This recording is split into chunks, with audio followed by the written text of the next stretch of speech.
বাংলাদেশের শিক্ষা ব্যবস্থার সমস্যা কিন্তু একটা বা দুটো না, এটা একটা জট পাকানো দড়ি। একটা টানলে আরো 5টা টাইট হয়ে যায়। চলুন এবার সেই জট পাকানো দড়ির মূল 5টা গিট দেখে আসি। প্রথম গিট, 2 মাথার সাপ। বাংলাদেশে শিক্ষা চালায় দুটো আলাদা মন্ত্রণালয়, শিক্ষা মন্ত্রণালয় আর প্রাথমিক ও গণশিক্ষা মন্ত্রণালয়। ক্লাস 5 পর্যন্ত একটা সংস্থা, ক্লাস 6 থেকে আরেকটা। ফলে কি হয়, প্রাথমিকে যা পড়ানো হয় মাধ্যমিকে গিয়ে সেটার কোনো ধারাবাহিকতা থাকে না। একটা বাচ্চা ক্লাস 5-এ একরকম কারিকুলামে পড়ে, 6-এ গিয়ে দেখে আরেকটা দুনিয়া। দুটো মন্ত্রণালয়ের বাজেট আলাদা, পরিকল্পনা আলাদা, ভিশনও আলাদা। পৃথিবীর কোনো সফল দেশে এরকম ভাঙা সিস্টেম নেই। দ্বিতীয় গিট, ভুতুরে শিক্ষকের চেয়ার। হাজার হাজার পদ খালি।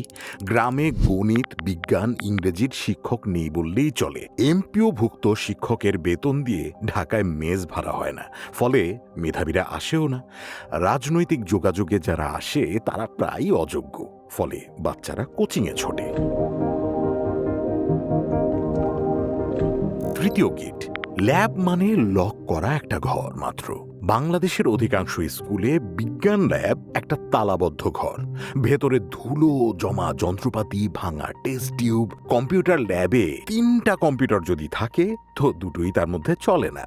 বাচ্চারা বই পড়ে মুখস্থ করে পরীক্ষণ পদ্ধতি, কিন্তু জীবনে একবারও হাতে কলমে কিচ্ছু করেনি। চতুর্থ গিটে আসি এখন, পরীক্ষা ফাঁস মহামারী। প্রতিটা এসএসসি এইচএসসির আগে প্রশ্ন ঘরে হোয়াটসঅ্যাপে, টেলিগ্রামে আর ফেসবুকে। এটা গোপন কিছু না, সবাই জানে যে বাচ্চাটা সারাটা বছর পড়াশোনা করেছে আর যে আগের রাতে ফাঁস হওয়া প্রশ্ন মুখস্থ করেছে, দুজনের রেজাল্ট একই। তাহলে পড়ার মোটিভেশনটা কোথায়? পঞ্চম গিট, কারিকুলামের ধাঁধা। 2023-এর নতুন কারিকুলাম এলো অভিজ্ঞতা ভিত্তিক শিখন। আইডিয়াটা বেশ সুন্দরই ছিল, কিন্তু শিক্ষকদের কোনো প্রশিক্ষণই দেওয়া হলো না এইসব বিষয়ে। আর অভিভাবকরা কিছু তো বুঝলেনই না, বাচ্চারা হতভম্ব। রাতারাতি পুরো সিস্টেম উল্টে দেওয়া হলো কোনো পাইলট প্রজেক্ট ছাড়াই। ফলাফল বিশৃঙ্খলা। আর এসবের চূড়ান্ত ফল 63 লাখ বেকার, যাদের 87% শিক্ষিত। 8 বছরে শিক্ষিত বেকার দ্বিগুণ।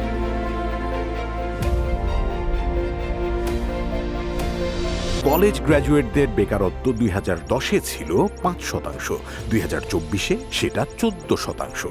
নারীদের ক্ষেত্রে 20%। মানে আপনি 16 বছর লেখাপড়া করে যে ডিগ্রি পাচ্ছেন সেটা কোনো কাজে লাগছে না।